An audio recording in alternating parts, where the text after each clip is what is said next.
Ele cresceu no Vale do Paraíba em uma casa simples, onde descobriu cedo que o esporte podia ser muito mais que um passatempo. Corria com o pai pelas ruas de São José dos Campos e ainda menino dominava a piscina com talento de gente grande. Mas como toda a história, teve pausas e desvios. Veio uma adolescência distante dos treinos e longe das competições, até que ele reencontrou o caminho e voltou com a disciplina de um profissional e a vontade de um menino. Para pagar seus primeiros campeonatos, vendia bolinho feito pela mãe na academia onde estagiava. E hoje, aos 25 anos, ele é Ironman Sub-9, 5 vezes Ironman 70.3, campeão brasileiro do Ranking Unlimited e está entre os 2% melhores atletas do mundo, classificado para o Mundial da Espanha. E tudo isso foi construído com rotina, processos, metas claras e uma fé inabalável. No episódio de estreia do Mesa Esporte Clube, com honra de começar com o pé direito, com vocês, Rafael Câmara. É isso aí, a gente tá aqui com o homem, a máquina, o imbatível, como eu gosto de chamá-lo, Rafael Câmara. Isso aí. E aí, meu irmão, tudo bem? Obrigado pelo convite. Acho que é o início de um projeto novo, primeiro episódio, então estou muito honrado de estar aqui. Eu sempre quis ir num podcast e falar que é um prazer inenarrável, então não poderia perder a oportunidade.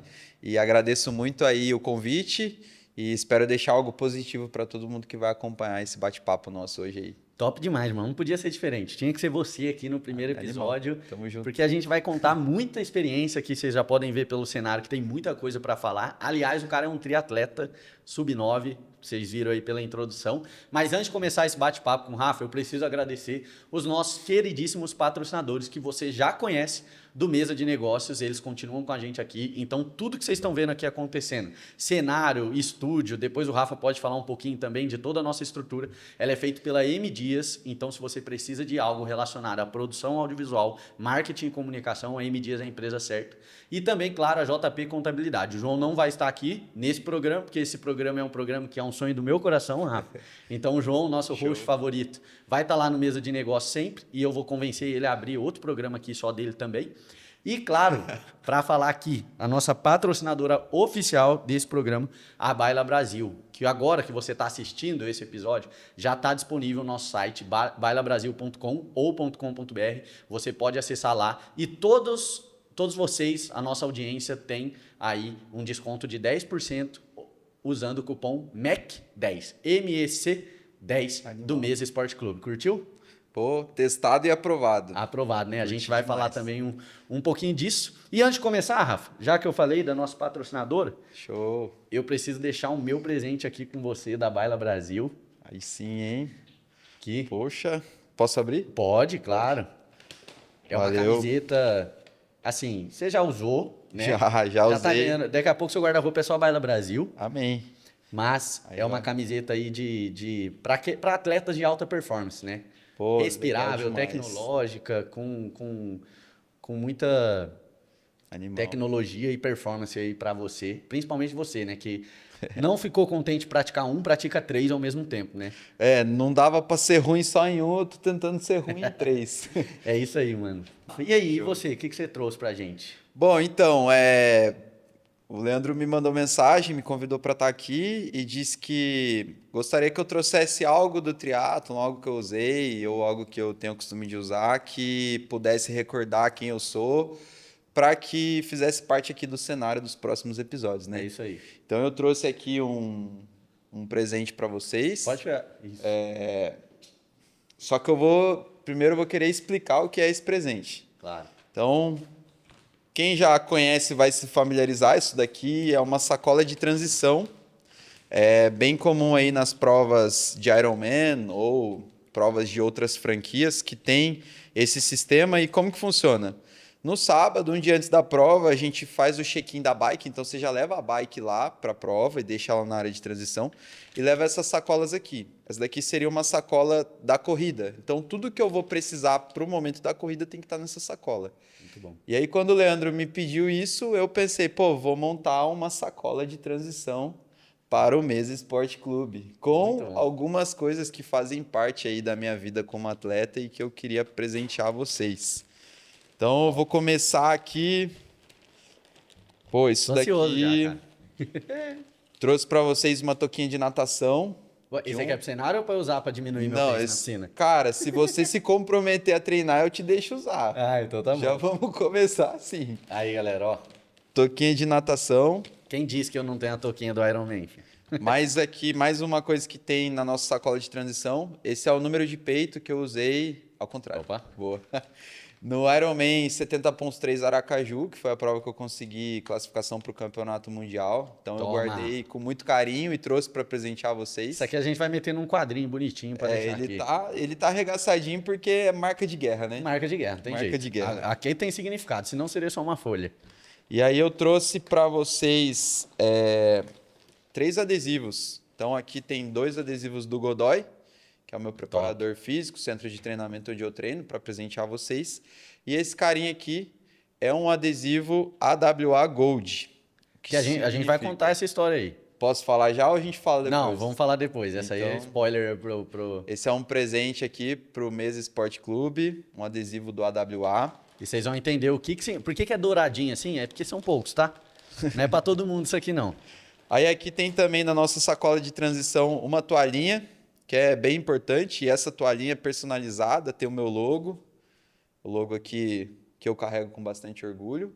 E é bom, né, ter uma toalhinha na sacola de transição. Suar pouco, né? Graças a limpar Deus. o rosto ali, tirar um pouco de areia do pé. Oi, é top essa toalhinha aqui. Hein? Essa aí é, cara, O prêmio. vencedor e um perdedor que não desiste nunca. É um perdedor. É um perdedor que não desiste nunca. A Essa frase aí do é homem aí. Cara, pra você se motivar enquanto você treina. Tô precisando. E por fim, na nossa sacola aqui de transição, não poderia faltar um tênis de corrida, né? E aí esse tênis aqui, cara, eu me questionei um pouco se eu deveria trazer ou não, porque, Quantos km tem esse tênis aí? cara, esse aqui deve estar com uns quase 600. É um tênis de performance, é o tênis que eu fiz no meu primeiro 70.3, por isso que eu trouxe. Tem muita prova especial para mim nesse tênis aqui. E por ser um tênis de performance, ele já tem uma durabilidade assim mais reduzida, né? Sim. Então eu extraí bastante dele, dá para ver Dá que pra ele ver. tá bem. E aí, se vocês acharem que ele encaixa aqui por aqui, É que você calça mais que eu, porque pelo tamanho. Senão, eu já calçava ele no pé, filho. já era. E a sacola de transição também faz Também. parte do kit aí. Então, É isso. Ó, pros próximos convidados que virão, tem que ser assim. Nível de presente, assim, não quero eu já qualquer gosto coisa de aqui. elevar o nível já, né? É. Já cheguei. Exato. Esse programa aqui, você tem que trazer tudo que tiver história. Às vezes, Perguntei até para inteligência artificial o que eu podia trazer, aí ela me deu algumas sugestões. a gente vai falar sobre isso também. Será que a inteligência artificial tá ajudando esses caras aí a performarem melhor? Ó, vou deixar aqui no cantinho depois. A gente vai encaixar no cenário para os próximos episódios. Muito obrigado, hein, mano. É nóis, que isso. E vamos Bom, começar, porque a gente gosta de resenha, né? Vambora. A gente gosta de conversar. Então hoje, ó, só para vocês entenderem, a gente não conversou sobre a última prova do Rafa, porque a gente queria falar tudo aqui para vocês. Tudo surpresa, né, Rafa? A gente tava no off aqui se segurando, porque eu falei, putz, se eu começar a falar agora, eu já vou contar todas as histórias e não vai ter nada pro podcast, né? Então a gente se segurou, mas tem muita resenha boa pra gente trocar aí. É isso. Então vamos lá, Rafa. Eu gosto sempre de começar, assim como a gente começa o outro programa com empresários, eu gosto de começar falando para a audiência um pouquinho de quem era o Rafa desde pequeno, no esporte, como atleta, como começou. Então eu queria que você fizesse um resumão para a gente entender de onde o Rafa saiu, para onde ele chegou agora, para a gente começar o nosso bate-papo também falando das provas, do triatlon e etc. Bom, então vou começar do começo. Eu sou o Rafa, eu sou nascido aqui em São José dos Campos, mas a vida toda morei em Jacareí. A minha família, eu tenho um irmão e os meus pais, então sempre foram nós 4. E assim, eu venho de uma família simples, a gente sempre foi muito unido e teve um laço, assim, um lar de muito amor. E desde cedo os meus pais eles incentivaram a gente a praticar esporte porque eles entendiam que era algo positivo e principalmente porque eles queriam que a gente se desenvolvesse, sabe, fisicamente. Então, crescer com saúde. Na minha casa a gente sempre teve uma boa alimentação. Eu cresci comendo muita fruta, salada e isso sempre fez parte da minha vida. E a gente, muito novo, eu tive um episódio que é até engraçado falar. Meu irmão, um dia, cara, minha mãe foi lavar o carro num lava rápido e tinha um tanque de água e eu tava agachado jogando umas folhinhas nesse tanque de água e aí o meu irmão veio por trás e me empurrou dentro do tanque. Legal. Super saudável a brincadeira. E aí, Cara, minha mãe veio, me puxou, me tirou de dentro do tanque e aquilo me deixou muito traumatizado com relação à água. Caraca. Então, eu era novinho, sei lá, devia ter no máximo uns 4 anos de idade e eu desenvolvi um trauma ali com a água. Eu não gostava do ambiente e meus pais decidiram colocar a gente justamente na natação. Então, Sim. com 5 anos de idade ali, meu irmão começou a nadar e eu não ia. Porque eu tinha trauma, não queria entrar na piscina, eu recordava daquilo lá. Então a gente começou ali na natação, no começo eu só ia, só ficava assistindo a aula, né? Isso assim, eu tenho lembranças muito vastas, mas meus pais contam, né? E com o tempo eu fui me familiarizando e comecei ali a entrar na piscina e aí começou a minha história no esporte através da natação. Então, seu primeiro esporte aí foi a natação. Foi a natação criança. Eu nunca tentei muito novo jogar bola, igual todo mundo. Na verdade, eu sempre joguei bola muito mal. Depois teve uma fase da minha vida que eu tentei desenvolver, mas, cara, sempre fui muito ruim no futebol. E o meu negócio era isso aí, era nadar, né? O tempo foi passando. Eu, depois de um tempo, saí dessa academia e comecei a treinar e a fazer ali as aulas através de um projeto social que eu participei, que era da prefeitura mesmo de Jacareí. Então, a gente tinha aulas de natação gratuitas e treinava lá no centro municipal, lá que a gente chama de Trianon, e ali foi onde realmente eu comecei a me desenvolver como esporte, né? Sim. Ali a natação se tornou menos recreativa e mais voltada para o esporte. Top demais. E aí foi acontecendo, né? Fui para a pré-equipe de Jacareí, depois comecei a disputar algumas provinhas, mas não tinha intenção de ser atleta, não tinha assim esse incentivo familiar, não era uma cultura dentro de casa. Era mais para se desenvolver como pessoa mesmo. Se desenvolver e o ambiente da natação ele é muito competitivo, né? Sim. A ponto de que assim, o cara muitas vezes por centésimos de segundos é o cara que vai para uma Olimpíada e é o cara que fica em casa. Então, é natural que nesse ambiente você seja levado para a competição. Entendi. Eu acho que esse momento da minha vida foi super importante para que eu me tornasse um atleta depois, mesmo que de forma inconsciente, porque ali eu já aprendi o valor de algumas coisas como disciplina, como dedicação e constância nos treinos. Mas era tudo muito diversão também, sabe? Eu era muito novo, eu não tinha pretensão, nunca recebi assim, um incentivo do tipo, você tem que performar aqui, você tem que desenvolver algo porque o seu futuro vai ser aqui. Não, para mim era algo que eu estava vivendo naquele momento e eu Só fazia parte da sua vida. só mesmo. desfrutava, né? Mas em casa sempre foi comum. Meu pai correu 2 maratonas, então a gente sempre teve assim conectado ao esporte, né? Mas seu pai nunca foi um atleta? Não, de, não. de profissionalmente, nada? Não. Ele Foi- só era um apaixonado por esporte. Ele desenvolveu isso. Aí acho que é uma história que a gente até consegue entrar.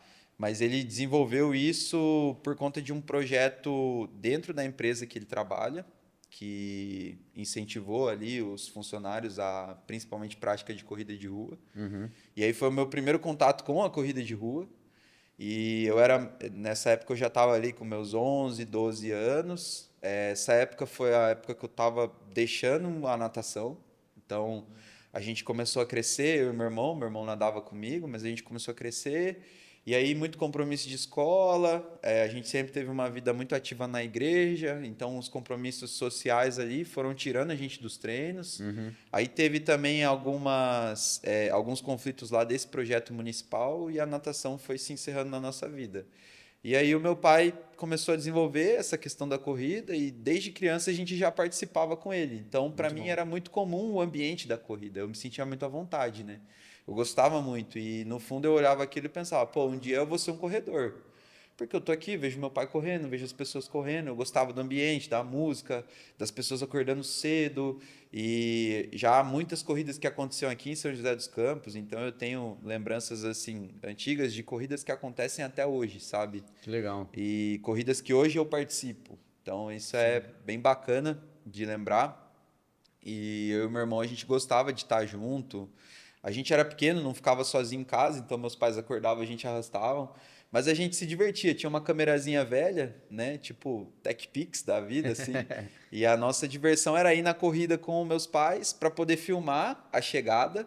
E na época não tinha aplicativo, não tinha nada. Então ele ficava ali, a gente tinha uma ideia, né? Vai demorar meia hora ali, a gente ficava com a câmera. E aí, às vezes, o filme tinha 7 minutos. E ele chegava nos 6:20, sabe? E a gente ficava ali filmando, depois chegava em casa, colocava a câmera na televisão e a graça era ficar assistindo, falando da prova. Olha o pai passando, tal pessoa chegou antes, tal pessoa chegou depois.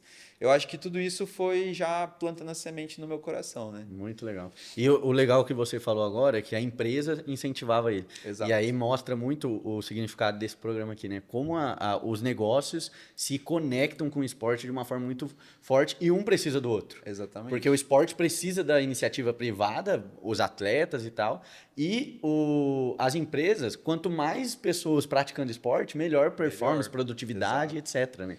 Eu acho que, cara, você, assim, como atleta, é óbvio que o que eu vou falar é chovendo molhado, mas o esporte ele é a principal ferramenta de transformação social que a gente tem no mundo.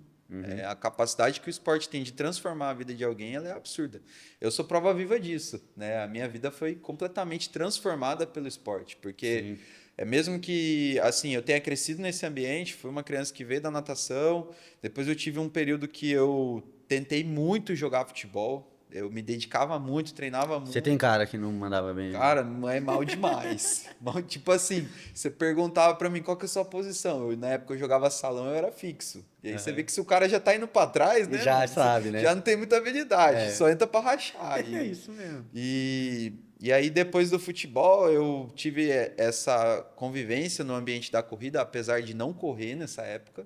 Ali você só estava tendo a experiência mesmo. Só participava do ambiente e no fundo eu sabia que uma época aquilo faria parte da minha vida. Depois tive uma experiência assim de muito tempo de convivência em academia, musculação, e aí entrei naquela de que, pô, quero ficar forte, quero, né, ficar shapeado e tal. E aí fiquei uns 4 anos nessa. E depois veio um período da minha vida que eu fiquei completamente sedentário. Então você estava com perto dos 15, 16. Cara, quando eu fiquei sedentário mesmo, assim, eu tava com uns 17, 18 ali, sabe?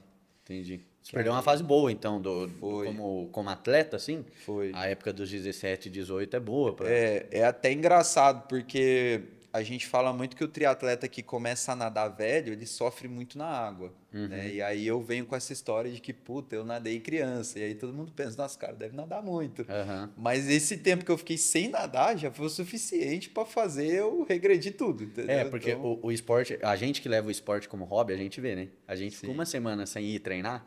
No primeiro dia depois dessa semana, não, parece que seu corpo, tipo assim... surra. Exatamente. Porque o corpo, ele age assim, né? Ele quer economizar energia o tempo todo, né? Então, Exato. é difícil, né? Apesar de eu ter um histórico de atleta, eu sei que é difícil. Claro. Mas aí, cara, eu fiquei alguns anos sedentário e passei, assim, por algumas fases um pouco complicadas da vida em que eu comecei a ganhar peso, muito por conta de crise de ansiedade, me senti um pouco deprimido com algumas coisas que eu estava vivendo na época da minha vida pessoal e passei por um momento assim de muita crise interna, né? Sim. E no fundo, cara, isso aí foi no início mais ou menos de 2020 ali, que inclusive é bem marcado pelo início da pandemia do Covid. Mas, no fundo, eu tinha uma referência muito grande de que, apesar de estar passando por aquele momento difícil, existia um remédio do qual eu poderia me beneficiar para me curar, que era a corrida de rua.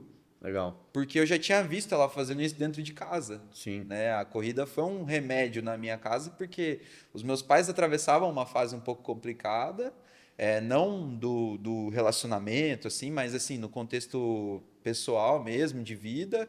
E a corrida foi libertando meu pai pouco a pouco, e depois foi libertando minha mãe. Então a corrida ela foi um instrumento ali dentro de casa, na minha família, que fez toda a diferença. E eu sabia que eu podia recorrer a esse remédio. Top. Então, quando eu passei por essas dificuldades, cara, no fundo eu tinha um sentimento assim de que, pô, preciso voltar ao esporte. Sabe? O esporte é o que vai fazer eu me encontrar de novo, é o que vai fazer eu dar um sentido de novo para minha vida. E aí o que eu tomei de decisão na época é que eu ia buscar uma academia de natação, porque eu falei, cara, tudo começou para mim na piscina. Voltar ao primeiro amor. Vou voltar ao primeiro amor. E é engraçado esse termo, voltar ao primeiro amor, porque eu fui até uma academia bem próxima da minha casa, fica a 10 minutos de casa, e a gente tem uma história super legal. Hoje eu sou atleta da academia, patrocinado por eles, que é a Academia Aquário, lá em Jacareí. E eu lembro que eu fui lá fazer minha matrícula, eu cheguei assim, cara, em outro contexto, bem acima do peso, bem sonhador. E Era quando até eu- difícil meter a sungueta pra ir treinar. Putz, cara, nem me fale. E quando eu entrei assim no corredor da piscina, eu senti aquele cheiro de piscina, sabe? Uhum. E aquilo já me recordou as memórias do primeiro amor, do Que passado. legal. E logo que eu entrei, eles estavam dando aula pra criançada e eu lembrei das minhas aulas e ali eu fui retomando. Só que, cara, isso durou assim 3 meses, porque aí de fato começou o Covid e fechou tudo. E eu fiquei muito frustrado, porque eu lembro que eu, quando voltei a nadar, eu nadava 20 metros e Morria. putz, morria. E aí eu tava começando a desenvolver Você alguma coisa. você tava com quanto o seu peso? Cara, essa época eu, putz, eu cheguei a pesar 92 quilos, 94, velho. 94 quilos de um sedentário é diferente de Poxa. 94 quilos de um atleta, De né? um atleta, exatamente. Hoje eu peso 73, então são 20 quilos a Sim. menos. E, cara, eu lembro que assim, tava numa dificuldade extrema. Era 20 metros sofrido. E aí, passou 3 meses, eu comecei a entregar o mínimo, fechou. Aí eu falei, putz, agora, velho, tudo que eu construí vai por água abaixo. Uhum. E aí eu comecei a pensar, tipo, até uma atitude um pouco irresponsável, né? Mas eu pensava, cara, eu preciso fazer alguma coisa, eu não posso ficar parado. E aí eu abri a sapateira de casa, achei um tênis velho do meu pai que ele usava para treinar, calcei e saí para correr. Falei, pronto, vou correr.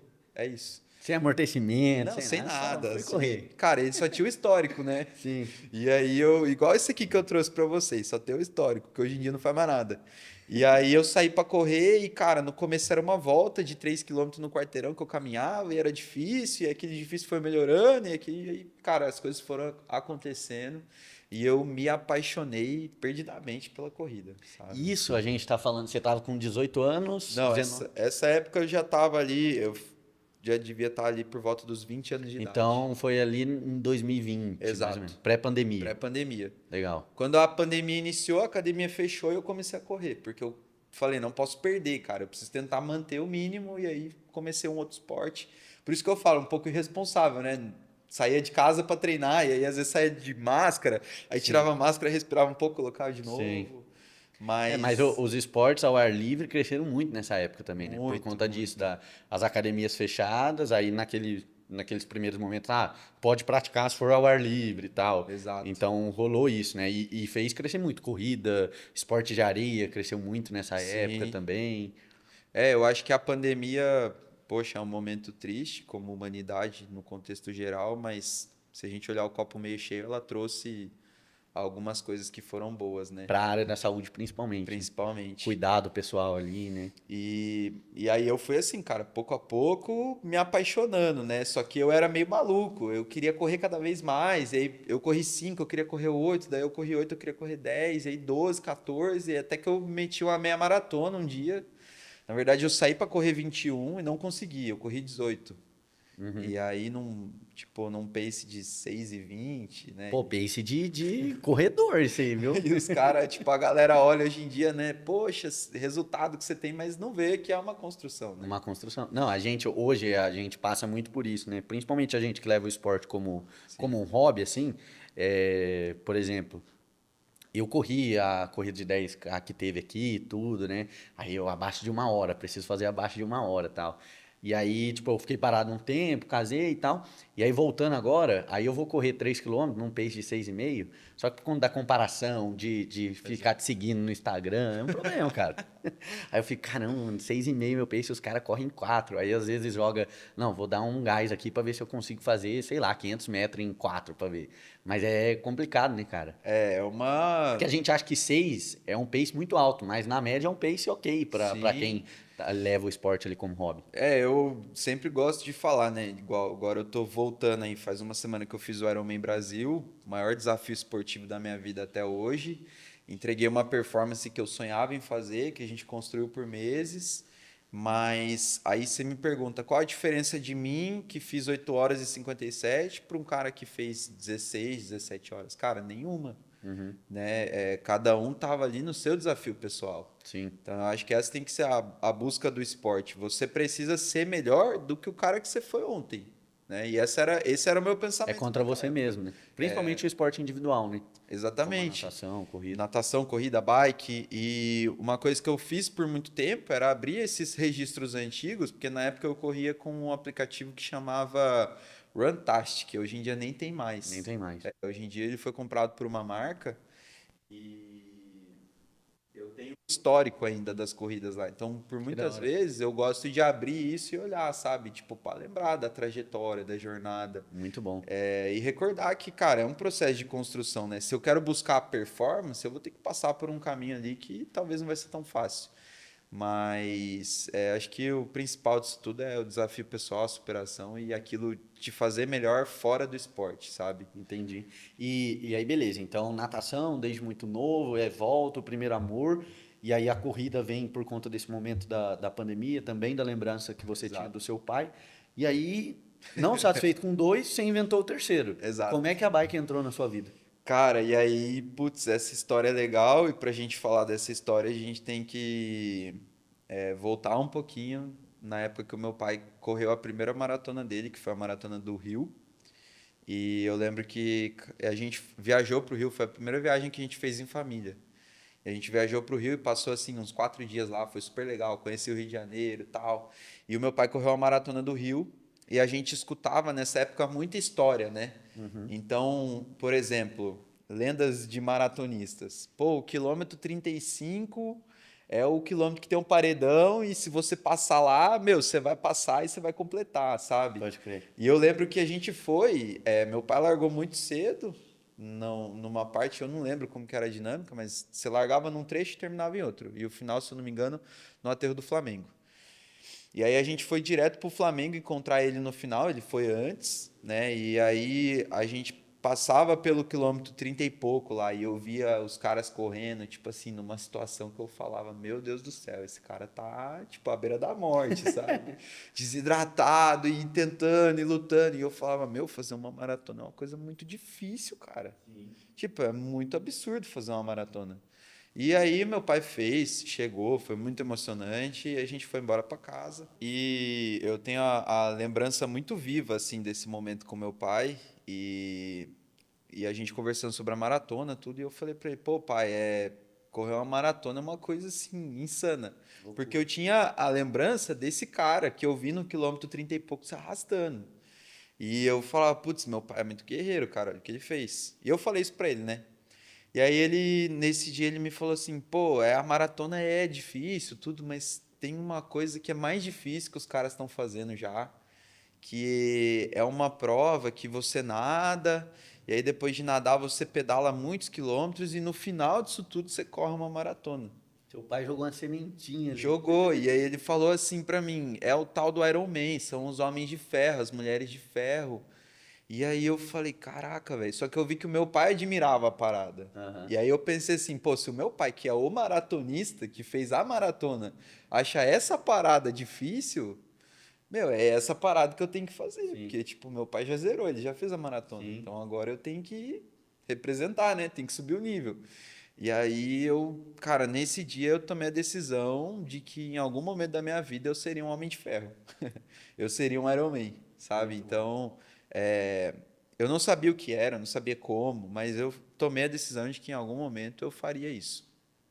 E aí, conforme eu fui crescendo, rede social, eu ouvi mais sobre essa prova, sobre o que era o Ironman, fui entender que era um esporte, que é o triatlon, e que o esporte se divide em 3 modalidades, e natação, ciclismo, corrida.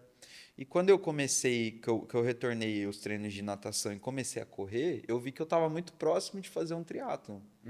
E eu via o triatlon nessa época, pelo momento de vida que eu estava vivendo, né, que era assim, de, cara, baixa total, como um desafio que poderia, talvez, me fazer virar o jogo. Sim. E eu falei, poxa, eu tô muito perto, né? Eu tô nadando, tô correndo, só falta Pedalar. pedalar. A hora que eu- Só, tipo assim, só falta. e depois juntar os 3, né? E aí eu fui, através disso, me conectando a algumas pessoas. Na época eu treinava em Jacareí. E aí eu lembro que eu falei isso para um amigo. Falei, pô, eu quero fazer um Ironman um dia tal. Muitos anos atrás, né? Isso. E aí a gente começou a treinar, fazer preparação física. Na época eu treinava com o Drude, Lucas Drude, um baita atleta para vocês trazerem aqui, Legal. seleção brasileira de rugby. Não sei se ele estiver assistindo aí, deixar um abraço pro Drudão, que é um cara que... E já fica o convite também. Cara, esse cara, se vocês trouxerem aqui, tem história. E ele era meu preparador físico na época e a gente começou a trabalhar, sonhando com Ironman, sonhando com triatlo, mas não tinha bike, não tinha nada. E aí na época eu falava assim, pô, vou comprar as peças do AliExpress, vou montar uma bike, totalmente sem noção. E aí você vai se conectando com as pessoas certas, né? Entrou um outro cara que foi muito importante nessa minha história do triatlon, que foi meu primeiro treinador, que é o Nicolas, parceiraço, outro irmãozão meu. E aí esse foi o cara que, tipo assim, já vivia o esporte. Aí virou seu mentor de fato. Foi o cara que deu o empurrãozinho ali que eu precisava para acontecer, né? E ele tava num momento assim de retomada de treino, eu tava começando a me interessar e a gente começou a nadar junto. Nessa época a pandemia já tava meio que fase final ali, as academias já tinham aberto. E a gente começou a treinar junto a natação, fazer uns treinos de corrida e eu não tinha bike. E aí ia rolar uma prova de triatlo em São José dos Campos, no CTA. E ele era bem envolvido com a organização. E uma semana da prova ele me falou assim, pô, você não quer ir lá fazer essa prova? Eu falei, mano, mas eu não tenho nem bike, não tô pedalando, não sei. Ele falou, não, a gente arruma uma bike emprestada pra você, você vai do jeito que dá. E aí eu falei, cara, quer saber, mano? Vambora, vou dar o melhor que eu tenho com o que eu tenho, já estou treinando bastante. Nessa fase você já estava meio que... Você já era um atleta, assim, você já estava treinando bem. Eu já tinha perdido bastante peso, nessa época eu já estava pesando 78 quilos, já estava assim, numa condição física legal. Acho que já dá para dizer que eu já era um entusiasta do esporte, né? Não vou dizer um atleta, porque hoje eu vejo que um atleta é uma coisa que precisa de mais atributos. Mas eu já era uma pessoa que tinha uma rotina de treinamento, já era constante, já vivia o esporte, já tinha transformado todo o meu ambiente, a minha alimentação era saudável, eu tinha disciplina com os horários, eu tinha consistência nos treinos, então eu era uma pessoa que já levava a sério. E aceitei o desafio. Cara, a gente foi para a prova assim, tipo, numa situação muito, muito precária, porque eu não tinha capacete, eu não tinha sapatilha. Então eu pedalei de tênis, numa bike que, cara, eu nunca tinha subido na vida. Eu aprendi a trocar a marcha na hora da prova. Foi uma coisa assim, de situação. Você estava com quantos anos? Aí eu já estava com 21 para 22. Legal, e aí foi sua primeira experiência em competição de Foi triatlo. minha primeira prova de triatlon, foi um triatlon short, né, que a gente fala, um sprint. Você nada 750 metros, pedala 20 quilômetros e corre 5. E aí eu lembro que foi muito legal. Eu, na época, nessa uma semana, eu fui atrás de ver o start list da prova, quem eram os atletas, e aí tinha uma galera da região, e aí eu fui pesquisar no Strava, então eu já meio que cheguei lá já marcando quem que eram os caras com quem eu ia disputar. E, tipo, Estratégico. já fui com a estratégia, né? Mas assim, não entendia nada do que eu tava fazendo, cara. Mas seu pensamento ali com 20 e pouquinhos anos era tipo assim, não, vou pra prova, vou tentar buscar. Mano, vou dar o melhor que eu tenho, do começo ao fim. E aí é uma história engraçada, porque quando eu era criança, eu fiz uma prova de natação em águas abertas, de 500 metros. E, puta, essa daí é uma das maiores frustrações da minha vida. Porque a gente foi com a equipe que eu nadava na época e ninguém me contou que, cara, natação em águas abertas é assim, ó. Pensa que você tá num avião, o avião caiu no mar e todo mundo quer sair do avião nadando e tentar sobreviver. Isso aí é só porrada para todo lado. E ninguém me contou isso. E aí eu pequenininho na largada, era 500 metros, a gente via, tinha uma raia que você nadava do lado dela e saía. E lá na chegada tava meu pai e minha mãe filmando, me esperando. E aí, cara, eu lembro que soou a buzina, era uma buzininha de pé, e aí saiu toda a molecadinha gritando, correndo, e eu corri atrás, e logo que eu entrei, eu já, tomei um soco na cara, tomei uma pesada, e aí, mano, na hora que eu vi, eu tava do lado da boia, boiando, já era, acabou o Rafa ali, eu acenei pro bote, o bote veio, me tirou da água, e essa prova eu não completei. Caraca, mano. E é uma frustração pra mim, porque eu lembro até hoje de assistir o vídeo em casa, do meu pai filmando, esperando eu chegar, E você não chegando. e de repente eu bato nas costas dele, e aí a filmagem abaixa, filma a praia e filma eu, assim, tipo. Ué. Aí eles olham pra minha cara, ainda pra ajudar, e falam assim: você já passou? E eu não te vi. Não, eu não passei, né? Eu não fiz. E aí, quando eu fui para essa prova no CTA, eu me vi de novo nesse ambiente de águas abertas. E eu falei, caraca, eu tô aqui de novo, velho. Sim. E aí, nos primeiros 200 metros, eu só pensava nisso. E eu pensava assim, eu preciso ir até o final hoje. Hoje eu vou até o final, porque aquele dia eu não fui. E se eu pudesse voltar no tempo, eu iria, Sim. sabe? Então, esse dia eu fui com esse compromisso de, meu, eu vou até o final, não posso parar por nada e vou brigar aqui.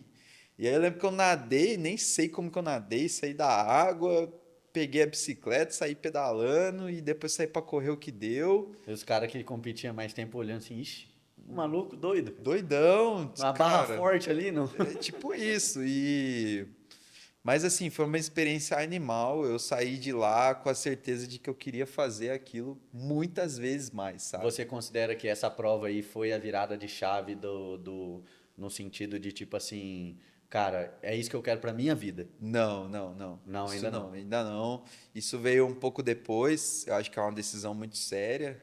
Mas essa prova acendeu uma fagulha Independente aí do que você ia seguir na sua vida, você ia ter o triatlo Eu ia como ter o como triatlo, um eu hobby. queria fazer um Ironman, eu ia buscar isso ia fazer parte da minha rotina, né? Na época até não tinha a pretensão de no futuro trabalhar no esporte como educador físico, que já é o caso hoje, mas acendeu a fagulha de que, cara, o triatlo estaria na minha vida porque eu queria esse desafio que o esporte traz, entendeu? Legal. E aí, o que eu queria saber nessa história, Rafa? Você tá ali com seus 22 anos, tal, então você é um jovem que tá ali numa fase de decisão da sua vida, tá ligado? Exato. Estudo, faculdade, empresa, trabalho. Como é que foi esse processo, assim, dentro dessa idade, para você chegar no momento que, tipo, cara, eu vou viver do esporte, custe o que custar. Eu acho que isso é bem legal, porque talvez uma coisa que as pessoas que me conhecem há mais tempo sabem, e as pessoas que conhecem o Rafael atleta hoje não sabem. Mas eu tive uma experiência empreendedora um pouco frustrada, que eu tive uma marca de roupa com mais 2 sócios, e eu coloquei muita confiança e muita intensidade nisso, sabe? Eu queria realmente fazer aquilo dar certo. Hoje eu vejo que foi uma grande escola para mim, até para que eu consiga conduzir a minha vida como atleta de uma forma condizente, mas eu tinha assim a intenção, a minha grande intenção quando mais novo era me capitalizar ao máximo, fazer um capital para que eu pudesse investir em algo e empreender e ter uma empresa de sucesso. Então você já tinha uma mentalidade empreendedora. Exato. E eu acho que isso foi algo que fez muita diferença na minha vida como atleta mais para frente. Sim. Mas a gente vai chegar lá. E aí eu tive essa experiência que não deu certo, né, nessa empresa. E dessa empresa, dessa experiência que não deu certo, eu recebi um convite para trabalhar numa outra marca, que é a URG, que é uma marca de skate super reconhecida no cenário nacional. Conheço. Quero até deixar um abraço para a família Cuji, que os meninos são assim, cara, irmão para mim, família, né? E eles abriram as portas e me ajudaram num momento assim de mais dificuldade. E eu percebia que o esporte e o cenário empreendedor, eles têm tudo a ver. Né? Os desafios que eu tinha na minha vida como atleta eram os mesmos desafios que eu tinha na minha vida como empreendedor. Exatamente. E extremamente idênticos, sabe? Precisa da mesma resiliência, Da mesma força de resiliência, vontade. cara, em muitos momentos você vai estar sozinho, você vai ter que virar o jogo sozinho, sabe? Vai ter muita gente do seu lado te estruturando, mas no fundo a decisão importante é você que vai tomar e todos vão sofrer as consequências por ela. Então tem muita semelhança.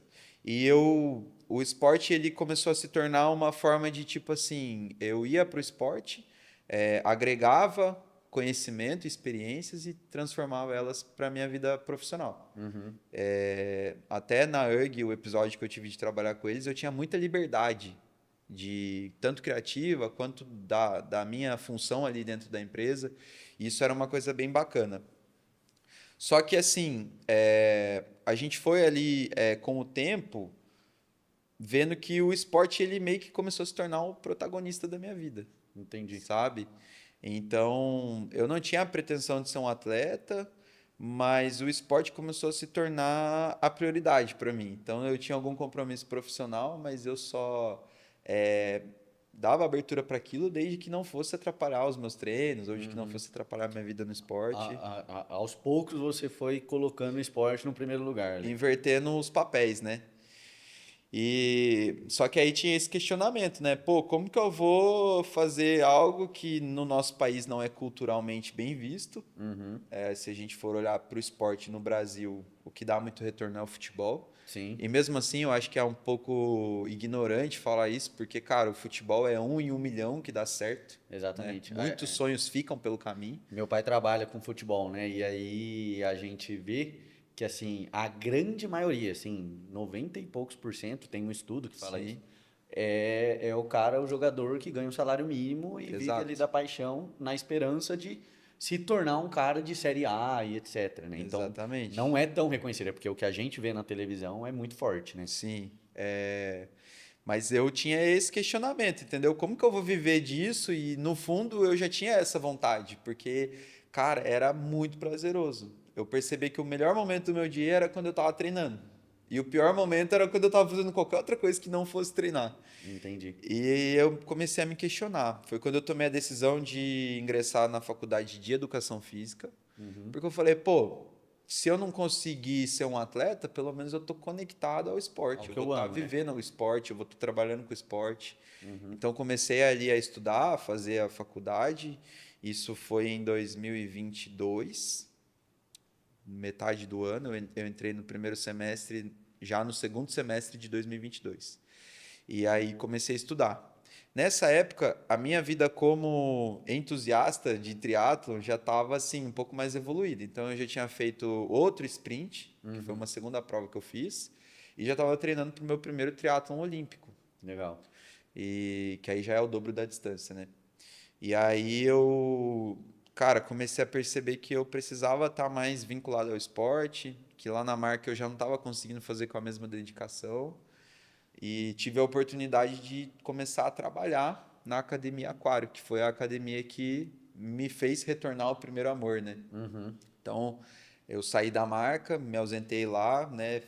Troquei ideia com o pessoal e comecei um estágio na Academia Aquário. Então, a minha vida ela começou a ser realmente imersa no esporte, porque eu acordava de manhã para treinar, depois eu ia no horário do almoço nadar e já ficava dando aula até de noite e depois eu ia para casa. Só que eu estava o dia todo vendo esporte, conectado com o esporte.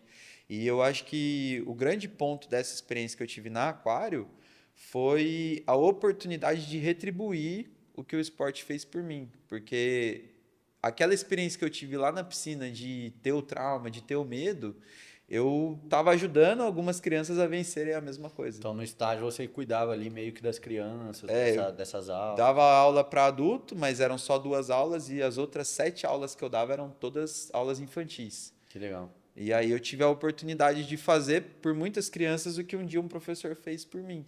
Sim. E eu pensava muito nisso, pô, que se eu conseguir plantar uma sementinha no coração dela igual fizeram comigo lá atrás, pô, talvez ela não vai ser um atleta de alto rendimento, um atleta olímpico, mas ela vai ser um ser humano melhor, porque eu acredito muito no esporte. Sim. E ali eu comecei a viver do esporte, porque já era, né, mas ainda não como atleta. E estava também me desenvolvendo ali nas provas e criando mais bagagem. Legal. Então a gente chega no momento que você decide, começa a estagiar na área e começa a pensar em atleta e tal. O que eu queria saber porque o triatlon ele não é um esporte convencional. Exato. Ele não é um esporte como o futebol mas ele também não é um esporte como o vôlei que também está ali, o basquete, né? Esses esportes mais tradicionais na nossa rotina de estudo e etc. E o Brasil, de fato, é um lugar onde é um país onde o investimento no esporte é muito baixo se comparar com Estados Unidos, China, né? Que assim, é um absurdo, né? Lá você faz uma faculdade vinculada a um esporte. Exato. Enfim, eu queria saber como que, nesse momento e até atualmente, assim, está o esporte triatlon na nossa região, em São José. Porque eu percebo que teve um crescimento nos últimos, talvez, chegou para mim muito mais forte no último ano, vamos dizer assim, desde ano passado, assim, eu comecei a ter maior contato. Mas como é que tava esse momento, né, do triatlon e como é que você enxerga hoje?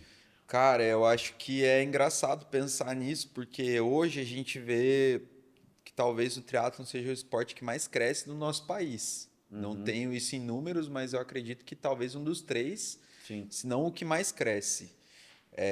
A corrida de rua realmente viveu aí um boom, né? Só que hoje as pessoas já estão falando de triatlon. Sim. Eu acredito que isso se deve muito ao Ironman e ao desafio que isso traz e a inteligência muito grande que eles tiveram de criar a meia distância, que são as provas de Ironman 70.3, que é um desafio também, mas é mais palpável, né, do que um Ironman de fato. Sim. E na época, o esporte já vinha, assim, recebendo um pouco de luz, mas não tanto. Então eu vejo que eu fui assim um privilegiado, que eu consegui chegar ali, cara, acho que meses antes do negócio realmente No momento certo. Ali. explodir, exatamente. E aí quando muitas pessoas começaram a conhecer cada vez mais o esporte, eu já estava ali no meio, já me entendendo, já trocando umas cotoveladas e já estava um pouquinho mais calejado. Mas hoje a gente tem um cenário atual que, cara, provas de Ironman, o Ironman Brasil, né? A prova foi agora, dia 1º de junho. No dia 3 de junho, eles abriram, 3 ou 5 de junho, não tenho certeza, eles abriram as inscrições da prova do ano que vem e esgotou em 21 horas, sabe? Então, tipo assim, é animal isso. É óbvio que a gente tem uma preocupação, porque é o que você falou, o triatlo é um esporte que envolve muitas coisas, então a gente se preocupa com a pessoa que está tomando esse desafio para si, né, de que ela esteja consciente do que ela está fazendo e tenha ali o mínimo de estrutura. Mas eu, como atleta, como educador físico e como um amante do esporte, eu acho isso animal. Legal. Porque são mais pessoas vivendo aquilo que a gente vive, que a gente ama tanto, né? E mais pessoas experimentando aquilo. Então, eu cheguei um pouquinho antes do negócio realmente... Você é raiz. Se acontecer. Não posso falar isso, Porque tem uns caras das antigas. Pelo amor de Deus, eu me considero bebê, assim, tô engatinhando, tenho muita coisa para aprender ainda sobre esse esporte que é muito infinito e muito rico, mas eu acho que eu cheguei ali um pouquinho antes do negócio, o foguete tava ligando, eu consegui entrar, entendeu? Na contagem regressiva você eu pulou pra consegui embarcar. Legal, muito bom. E aí eu queria saber, nessa que você decide ser um triatleta, as dificuldades que você encontrou nesse primeiro momento. Sim. Porque o triatlo não é um esporte barato. Exato. A gente vê aí por conta de equipamento, as bikes, né? Tipo assim, de alta performance são bicicletas muito caras, né? Então você tá ali pedalando num carro 0 km, né? Quais foram as dificuldades? Porque você compartilhou com a gente, você não veio de uma família Sim. que tinha condições de bancar talvez um esporte desse. Então eu queria entender isso, como é que foi essa luta para você no início? Eu acho que essa luta ela foi e ela é, né? Porque talvez não termine nunca. A gente está sempre em busca de melhorar ali, às vezes, 1 minuto, 1 segundo, e aí você precisa de mais investimento, de mais estrutura. Pô, já tô com a bike top, tô com a roda top. Aí eu vou entrar num túnel de vento, eu vou fazer um ajuste na manga da minha roupa, um pernito que eu vou usar, sapatilha mais aero, sabe? Então os detalhes eles começam a ficar mais justos e isso custa caro. Mas o Rafael lá que começou a fazer triatlo da primeira prova não tinha nem bike, né? Sim. Então o meu primeiro desafio foi esse. Eu precisava muito de uma bike para fazer o meu primeiro começar ali realmente a ser um triatleta, porque eu não pedalava, né? Eu tava com uma bike emprestada. E aí é uma história assim muito engraçada, porque eu levava uma rotina dupla de trabalho. Então eu tinha o meu trabalho lá na marca, né, antes de começar o estágio, e eu também trabalhava de barman. Então eu fazia evento de madrugada, de casamento, e aí você me pergunta, mas por que você fazia isso? Cara, porque eu precisava juntar grana para comprar a bike, entendeu? Comprar bike, pagar a inscrição. Pagar a inscrição, comprar capacete, porque você compra a bike, você fala, pô, lindo, agora eu vou começar a pedalar. Aí você precisa do pedal clip, que custa mais R$ 500, da sapatilha, que é mais 400, do capacete, que é mais 400, e você fala, putz, comprei a bike, ela vai ficar aqui agora 2 meses encostada, porque eu não tenho os equipamentos que eu preciso, né? E aí eu trabalhava de barman, e aí fazia os eventos ali de madrugada, às vezes ganhava umas caixinhas boas, e aí já colocava no cofrinho lá. E, cara, eu trabalhei numa fábrica uma época e um amigo que trabalhou comigo estava vendendo uma bike porque ele ia casar. E eu tinha R$ 2.000, ele estava vendendo por 3.500. Aí eu peguei e falei para ele, mano, vende essa bike para mim, eu te dou 2 conto. E daqui um mês eu te dou mais 1.000 e daqui 2 meses eu te dou mais 500. Aí ele falou, não, demorou, quero te ajudar, tal. Aí vendeu a bike pra mim. Aí, cara, as coisas começaram a acontecer. 2022, comecei a fazer o estágio, fiz o meu primeiro olímpico, o ano virou. Cara, quando o ano virou, a gente virou e falou, putz, tá bem legal o que tá acontecendo, mas eu acho que a gente já tá preparado aí para um desafio maior. Então, aí na época, eu com o meu treinador, que era o Nicolas, a gente tomou a decisão de fazer o primeiro Ironman 70.3, né? E tomamos a decisão de fazer o 70.3 São Paulo. Aí você pode perguntar, por quê? Porque você mora em São Paulo? Tal? Não, porque a prova era em setembro, então eu ainda tinha 9 meses para treinar, entendeu? Dava pro filho nascer nesse Dava momento. dava para fazer, pô, muita coisa. E aí eu virei o ano, eu não tinha uma bicicleta de triatlon, eu não tinha, assim, várias coisas que eu precisava, e eu também tinha que fazer a minha inscrição na prova. Só que na época eu era estagiário, eu trabalhava, tipo, 6 horas, né? Entrei na academia no piso ali, tipo, salário mais baixo, porque eu era estagiário, e fazia os trampinhos de barman. E aí era, cara, às vezes eu trabalhava sábado a madrugada toda e domingo eu tinha que pedalar. E aí eu saía para pedalar 1 hora da tarde, no sol, Que porque, isso? cara, eu dormia até 11 horas da manhã, depois de chegar às 6 da manhã do trabalho, e era o que dava. E aí eu fui assim, falei, putz, cara, eu preciso virar esse jogo e vou continuar juntando uma graninha. Lá na academia as coisas melhoraram, consegui umas aulinhas de manhã, melhoraram um pouquinho meu salário. E aí eu fui, né, desse jeito. Treinava de manhã, dava aula, nadava no almoço, dava aula, fazia um último treino à noite antes de dormir. Aí dormia 11 horas, acordava 5 horas da manhã no outro dia nessa batida. E juntando grana porque eu precisava ter uma bike de triatlon. E aí foi o 2023 foi rolando, a gente ia fazer o 70.3 São Paulo e o meu foco era comprar a bike, eu precisava da bike. Aí eu lembro que eu juntei perto de uns 3.000 reais e achei uma bike na OLX. Cara, a bike era animal, lá de Campinas. E aí eu falei, putz, eu dou essa grana pro cara e parcelo o resto no cartão, porque a OLX tinha um parcelamento sem juros. Só que eu não tinha nem limite no cartão. Aí vai, né, começar, tipo, pede pra um, pede pra outro. Aí meu pai, pum, me emprestou o cartão. Aí eu fui lá, comprei a bike e voltei com ela pra casa. Era uma Cervelinho preta, mano, animal essa bike. Vivi muita coisa legal com ela. E aí, tipo, em abril, assim, eu tava com a bike. Falei, nossa, pronto, agora eu tenho uma Tá de bike. boa, setembro eu vou forte. Setembro eu vou forte, só que eu ainda não tinha feito a inscrição para a prova. E graças a Deus, naquela época não era igual hoje, porque hoje os caras abrem inscrição de 70.3, meu, em 5 horas está esgotando. Sim. Naquela época ficava ainda alguns meses, né? E eu lembro que, cara, todo dia eu pensava, putz, eu preciso fazer minha inscrição para a prova, senão eu não vou conseguir. Tô aqui treinando para algo que eu nem sei se eu vou conseguir fazer. E aí, quando chegou em meados de maio, junho, eles anunciaram que as inscrições tinham esgotado. E eu não estava inscrito. E aí, putz, eu fiquei muito triste, cara, porque eu falei, tô desde o começo do ano treinando para isso e não vou fazer. Aí tinha uma parada, tem uma parada que é assim, né? O lote em reais é um e o lote em dólar é outro. E o lote que tinha esgotado era em reais. Então ainda tinha como se inscrever pagando em dólar. Só que aí o pagamento é à vista. E eu falei, cara, como que eu vou fazer isso? Multiplicado, né? Tipo, multiplicado, paga imposto, paga à vista, e eu ainda tô pagando as parcelas da bike, sou estagiário, não tem dinheiro. Falei, lascou. E eu, cara, todo dia eu ficava assim, nessa agonia, né? De tipo, eu chegava em casa e eu pensava, tô treinando para algo que eu não vou fazer, tô treinando para algo que eu não vou fazer, e treinando muito. E aí a carga de treino, trabalho, tudo aquela coisa estressante. Um dia eu cheguei em casa, tipo assim, cara, muito, muito exausto das aulas da manhã. Eu tinha treinado, tinha dado aula. E aí eu cheguei em casa para almoçar. Eu tinha 1 hora ali para almoçar, pegar as coisas e já descer para nadar e dar aula à tarde. E aí eu lembro certinho da cena, que eu deitei a cabeça em cima da mesa assim e fiquei, sabe, tipo. E aí a minha mãe chegou e, pô, o que tá acontecendo, né? Por que está assim e tal? E aí eu partilhei, tipo, eu abri o coração. Coisas que eu tava guardando só pra mim, eu partilhei com ela, né? De tipo, cara, eu tô treinando pra prova, eu não tô inscrito, acabou, eu tenho que pagar, é em dólar. E aí eu lembro que ela olhou pra mim e falou assim, e quanto que é que você tem que pagar? Aí eu falei, eu preciso de pelo menos R$ 2.500 pra pagar essa inscrição. Ela falou, tá bom então. Aí beleza. É, fui pra academia, nadei, dei aula.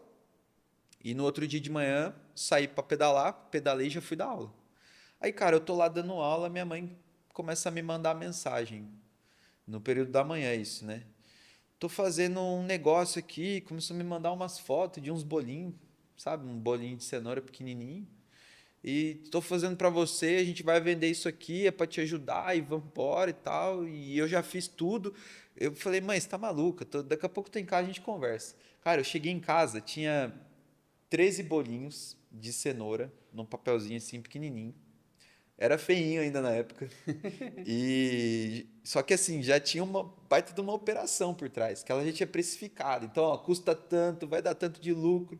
Se a gente vender tanto, a gente paga sua prova, vai dar certo, tal, vamos fazer isso aqui. Eu falei, você tá maluca? Ela, não, vamos vender cada bolinho R$ 5 que vai dar certo. Porque é o bolinho saudável, não tem glúten, não tem açúcar, não tem isso, não tem aquilo. Porque eu sempre tive uma disciplina muito grande com a minha alimentação. E eu não comia bolo, e sempre foi uma das coisas que eu mais gostei de comer, mas eu não comia. Então ela falou: esse aqui é o bolinho que até você come. E a gente vai vender isso aqui para as crianças na academia e tal. Eu falei, mas tá maluca. Aí eu falei, quer saber? Não tenho nada mesmo, né? Não tenho nada a perder. Tirei uma foto dos bolinhos, mandei no grupo da academia dos professores. Falei, ó, galera, tô vendendo esses bolinhos e tal, com tal objetivo. Quem quiser comprar para me ajudar, vendi tudo. Vendi os 13 bolinhos, R$ 65. Aí eu fui lá na conta. Temos um sonho. Não, fui lá na conta do banco, abri uma caixinha. Iron Man 70.3, caiu os R$ 65, pum, joguei lá. Aí eu, no almoço ali, enquanto eu almoçava, vendi tudo no grupo. Porque, pô, os professores ali, né? Para ajudar. Vamos comprar para também, ajudar. óbvio. Aí eu virei para ela e falei, vendi tudo. Aí ela, falei, então tá bom. Aí, cara, coloquei essa grana lá na caixinha e falei, bom, vamos acreditar então. Aí tem os professores que trabalham à tarde e os que trabalham de manhã. A galera da manhã ficou sem. Uhum. Aí eles mandaram no grupo, pô, traz amanhã de manhã para nós, que a gente também quer. Aí eu peguei e mandei mensagem para minha mãe à tarde, né? Falei, mãe, faz mais bolinho que a galera tá querendo, a gente vai vender mais amanhã. Aí ela, pum, foi lá, fez mais bolinho. No outro dia de manhã, eu lembro certinho da cena, eu chegando para trabalhar com a sacolinha assim, ó, cheia de bolinho, tinha acho que 18 bolinhos. E o menino da recepção lá, o Fabrício, parceiraço meu, virou para mim e falou assim, mano, deixa esses bolinhos aqui. Eu falei, não, você tá maluco? Ele falou, mano, deixa aqui que eu vou vender esses bolinhos para você. Eu falei, tontó. Cara, eu entrei para dar aula, 8h30. Era 9h10, tinha mensagem dele no meu celular. Qual que é seu Pix? Eu já vendi tudo. O povo quer seu Pix. Eu falei, você tá louco, mano? Você vendeu tudo. Ele falou, mano, passa o Pix aí e tal. Eu falei, 18 bolinhos dava R$ 90. Aí, pum, 90 mais 65, 155. Eu falei, opa, tá acontecendo um negócio aqui, né? Falta pouco. Cara, e aí começamos. Aí eu subi lá na sala do meu chefe na época, que é o dono da academia, né, o Thiago. Falei, pô, Thiago, posso vender os bolinhos aqui e tal? Ele falou, fica à vontade, né? Só faz um negócio organizado e tal. Aí eu fui no Canva, fiz uma carta, né, contando quem eu Cara era. empreendendo já, né? Cara, e aí eu vou mandar a foto, vocês colocam aqui no episódio, porque ficou lindo, assim, uma fotinho, os bolinhos, o expositorzinho, o Pix e tal, e começamos. Só que a grande parada do negócio, se o Thiago e a Simone estiverem assistindo, eles vão dar risada. Eles viajaram e ficaram um mês fora. Meu irmão, foi a revolução do bolinho na academia. E aí a gente começou, mano. E a minha casa virou uma fábrica de bolinho. E era eu com a minha mãe no WhatsApp o dia inteiro e eu falando pra ela, mãe, faz bolinho que a gente tá vendendo, as crianças estão querendo. E virou febre na academia. As crianças chegavam, saía da aula, quero o bolinho do tio Rafa, quero o bolinho do tio Rafa. Que da hora, cara, mano. o negócio aconteceu assim, de uma forma extraordinária. E em 30 dias a gente vendeu 600 bolinhos, cara. Que isso, cara. Eu tava fazendo cálculo aqui. Nossa, ele tem que vender no mínimo 500 por aí. A gente fez essa conta. Eu lembro que o meu cartão tinha virado. A gente começou a vender os bolinhos. E eu confiei tanto assim na providência de Deus e no que a gente tava fazendo, que, tipo, eu fiz a inscrição sem ter a grana. E eu falei, até fechar a fatura a gente vai ter o dinheiro para pagar. Nossa, E aí top. vendemos, cara, em um mês 600 bolinhos. Eu até, agradeço todo mundo que nessa época comprou, porque teve gente que comprou muito bolinho. E R$ 3.000. Paguei a inscrição e ainda paguei a revisão da minha bike que eu precisava. Que top, cara. E aí Você foi pro seu primeiro Ironman. Então. Foi. E o bolinho seguiu. Cara, fiquei mais de um ano vendendo esse bolinho por muito tempo, sabe? E até hoje, às vezes a gente faz E é um sucesso, assim. Legal. A galera sente falta, sempre pergunta, mas foi uma coisa assim que Deus abençoou, sabe? Top. Mano, vamos falar então do Ironman, que é Bora. a prova aí, né? Que tipo assim, chegamos. Assim, a gente tem um monte de coisa para mostrar aqui, e aí eu acho que a gente pode ir falando. Queria que você falasse dessa primeira prova, a gente pode falar aqui. Galera aí de casa, ó, tá assistindo? Tem muito troféu aqui para mostrar. E o homem começou no Ironman 70.3, que é a Exato. metade do Ironman. Exato. E aí, como é que foi essa prova? E aí, você se apaixonou logo de primeira? Foi. Quis fazer mais vezes? Como é que funciona o Ironman? É legal você explicar também, Show. né? Porque hoje você disputa a categoria amadora. Exato. E aí você está buscando a profissionalização. Exatamente. Conta pra gente aí como é que funciona tudo isso. Bom, o Ironman é uma prova de triatlon de longa distância que se nada a 3.800 metros, pedala 180 quilômetros e corre 42. Meu Deus do céu. E aí a gente tem uma variação dessa prova, que é o Ironman 70.3, porque se chama Ironman 70.3. Se você somar as distâncias de um Ironman em milhas, você tem 140,6 milhas no total. Entendi. O 70.3 seria metade. Então, num 70.3, você nada 1.900, pedala 90 e corre 21, uma meia maratona. É uma prova assim mais fácil para você se familiarizar com a longa distância, né? E depois buscar um Ironman ou talvez não, ficar só fazendo. Existem atletas que mantêm ali no 70.3. Exato, que existe essa divisão ali. busca mais performance nessas provas porque elas têm características um pouco diferentes, né? De intensidade e forma de conduzir estratégia. E aí, no meu caso, eu busquei ele primeiro fazer o 70.3 e fiz algumas vezes antes de fazer o Ironman. Fiz 5 provas de 70.3 antes de fazer o meu primeiro Ironman. E o primeiro foi o 70.3 São Paulo. Então, a gente... Tem troféu dele aqui? Tem, tá, acho que tá ali embaixo. É um que parece pegar aqui. Um losango. Aqui. Esse aqui, mesmo. então, foi sua primeira prova de Ironman. Foi a minha primeira prova, Ironman 70.3 São Paulo. Pegou o quinto lugar já. Setembro de 2023. Foi uma escola para mim. Aprendi muito nessa prova. Aí entra muito aquela história da profissionalização, né? Em 2023, treinando para essa prova, nasceu o sonho no meu coração de ser atleta profissional, porque a rotina de treino já era muito intensa e precisava de muita dedicação, e eu gostei muito de treinar para essa distância. E, cara, para mim era muito gostoso, prazeroso treinar. E eu comecei a pensar em realmente, de fato, viver como um atleta e viver do esporte como um atleta de longa distância de triatlo, né? Legal. Então aqui seria o pré, né? Até chegar essa prova, seria a grande virada de chave. Seria a grande virada de chave. Para se tornar um atleta profissional. Onde eu decidi, de fato, cara, vou buscar viver isso. Depois da prova foi quando eu falei, é isso, mas durante o ciclo já nasceu no meu coração aí essa vontade de fazer. E, pô, eu tive um dia engraçado em São Paulo, porque a prova se desenhou de um jeito assim, da forma que tem que ser, né? Nada do que você planeja sai como planejado. E eu não tinha tanta maturidade para lidar com essas coisas. A natação foi um pouquinho acima do que eu tinha pensado. E quando eu entrei na bike, eu estava preparado para entregar uma bike, tipo, sei lá, pelo menos 20 minutos abaixo do que eu tinha feito, sabe? E aí, logo que eu comecei a pedalar, essa prova tem uma história engraçada que com 13 quilômetros de bike eu levei uma penalidade no ciclismo, por vácuo, né? Essas provas elas têm a regra do vácuo e você tem que andar numa distância de 12 metros do atleta da frente. Só que a prova de São Paulo ela funila muito em alguns momentos e eu estava andando numa parte mais de trás da prova, ainda não estava conseguindo andar na ponta, tinha muitas bikes. E a gente afunilou num corredor muito estreito, eu não tinha muita maturidade, muita noção da regra, assim, de como lidar com ela dentro do jogo, e acabei levando uma penalidade de 5 minutos. Então, na transição da bike para a corrida, eu teria que ficar 5 minutos no penalty box. E aí, quando eu cheguei para correr, tinha um amigo meu, o Diogo, amigaço meu, e ele falou para mim, Rafa, você tá... eu não vou lembrar agora certo o tempo, assim, mas ele falou assim, você está em 7º e você está 5 minutos atrás, 4 minutos atrás do 6º, vamos buscar o cara para você ir para o pódio. E na hora que ele me falou isso, eu pensei, eu não tô 4 minutos do cara. Tô 9. Eu tô 9. Só que ele não sabia, né? Eu falei, vou ter que ficar 5 minutos parado, putz, sem chance nenhuma de eu pegar esse cara.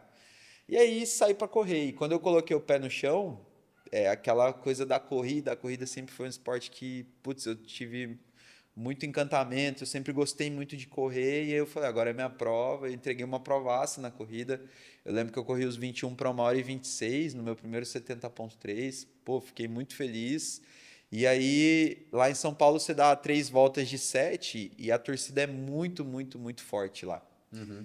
E aí eles iam me falando as parciais. E quando eu abri a terceira volta, ele pegou e gritou assim, Rafa, você tá em sexto, a 2 minutos do quinto. Pronto.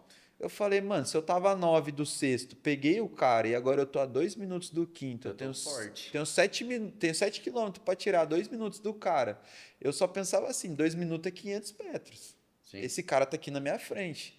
E aí eu saí correndo igual um louco, olhando pro lado, tentando ver quem era, e eu não sabia se tinha dado certo. No final, deu certo, eu consegui ser pódio, né? E pegou esse quinto E lugar. peguei esse quinto lugar. E aí, respondendo a sua pergunta, né, de como que a gente compete, no Ironman a gente tem 2 formas de competir, como atleta amador ou como atleta profissional. E aí os amadores a gente chama de age grouper, porque você compete em categorias de idade. Então, 18, 24, 25, 29, larga todo mundo junto, mas você está competindo na prova com quem é da sua categoria. No field profissional, disputam entre si os profissionais, né? O que eu preciso para ser um atleta profissional e, enfim, se eu entendo que eu quero isso? Você precisa de algumas diretrizes na Confederação Brasileira, e aí é sempre no final do ano você dá entrada nesse processo e aí faz alguns exames. Existe um controle grande para que você tenha a sua licença de Pro e você consegue se vincular às grandes franquias como Pro Member. E aí começa a disputar as provas no field profissional, que é o que eu pretendo a partir de 2026. Legal, planejamento então, 2026 se tornar um atleta profissional. Exatamente. E tem um projeto, né, que a gente desenhou tudo no início de 2024, que aí veio um pouquinho depois do 70.3 São Paulo, mas até agora Legal. está tudo acontecendo. Boa. Então você faz essa primeira prova, decide que é isso que você quer para sua vida, você é Exato. um Ironman, um triatleta. E aí qual que é a segunda prova? Tá aqui? Ou nessa? Putz, aí depois eu fiz umas provas menores ali para fechar o ano e decidi que eu realmente queria buscar isso. Falei, cara, eu vou buscar a profissionalização. Na época todo mundo falava, você é maluco, porque no Brasil a gente só tinha uma prova de Ironman para atletas profissionais, que era o Ironman Brasil. 70.3 não tinha categoria profissional. Isso voltou a partir de 2025, através de um grande investimento no esporte do Instituto Arjon, que merece ser mencionado porque são pessoas que estão acreditando no nosso esporte. Legal. E na época todo mundo me questionava, né? Pô, você é maluco, você quer correr como profissional para quê? E eu assim, cara, era meu sonho e eu falei, eu vou buscar isso aqui. E aí eu ainda tinha essa rotina, né, de trabalhar e dar aula e era muito desgastante, era muito difícil, porque eu sabia que como profissional eu ia competir com pessoas que talvez estariam fazendo só isso. Só para entender quantas horas diárias ou semanais treina um triatleta aí que quer buscar o que você busca? Cara, um atleta varia muito, né, do momento do ciclo, mas um atleta profissional de triatlon, de longa distância, ele vai treinar, putz, num momento assim de mais baixa, pelo menos 18, 20 horas na semana. E num pico ali do treinamento para um Ironman, vai passar de 36 horas, chegando Ou às vezes seja, a 40 com a horas. nossa média de horário de trabalho aí, que é 40 horas semanais, como é que o cara tira 80 horas para treinar e trampar, né? Não dá. Eu, por exemplo, assim, falando de mim nesse ciclo Pro Ironman Brasil, assim, eu sou até um cara um pouco questionado, que as pessoas falam que eu treino demais. Mas a minha semana de pico eu bati 45 horas de treino. Caraca. Volume altíssimo, 6 a 8 horas de treino por dia, às vezes mais, e é uma rotina de trabalho, né? Porque o esporte de alto rendimento é um trabalho de 7 dias por semana, 24 horas por dia. Se eu não estou treinando, eu tenho que estar me recuperando para o próximo treino. O sono faz muita parte, Exato, né? você tem que dormir com qualidade, você tem que comer com qualidade, se recuperar, a cabeça tem que estar sempre assim, sem muita preocupação, para que você consiga estar concentrado na sua sessão de treino. E eu acho que isso é o que deixa tudo muito caro. Porque para você se dedicar a viver somente isso, cara, você precisa ter algo que tá te ajudando, ou ser herdeiro, ou enfim, Sim. né? Muito bom. Vamos passar um pouquinho aqui por cada prova, você contar um Vamos, pouquinho dessa linha do tempo, até chegar vamos.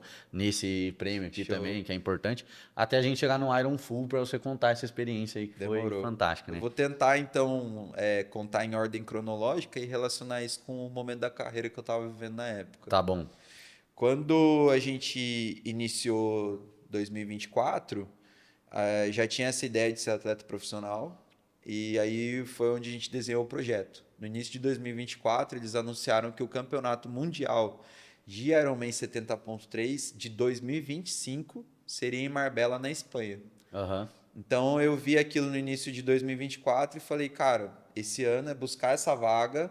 Eu quero competir lá o Mundial de 70.3 e essa prova em Marbella vai ser minha última prova como atleta Uma amador. despedida. Para que a partir de 2026 eu comece a competir no field profissional. Isso do 70.3 ou do... Do 70.3. Tá, E legal. aí o que a gente desenhou de plano na época era, em 2024, fazer o máximo de 70.3 que desse. Uhum. E em 2025 fazer um primeiro Ironman e disputar esse campeonato mundial. Legal. Disputar o mundial depende da classificação, né? Você Então, precisa pegar ali um lugar. exatamente, você precisa conseguir a vaga, né? Se qualificar na sua categoria para que você tenha o direito de disputar.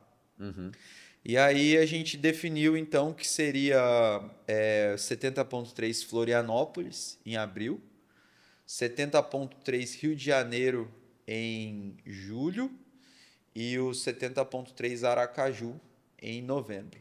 E aí fora isso eu fiz algumas provas menores. Sim. Eu acho que uma coisa muito importante de falar é que nesse momento eu vivi assim algo muito extraordinário da minha carreira, que foi onde eu consegui o meu primeiro contrato de patrocínio.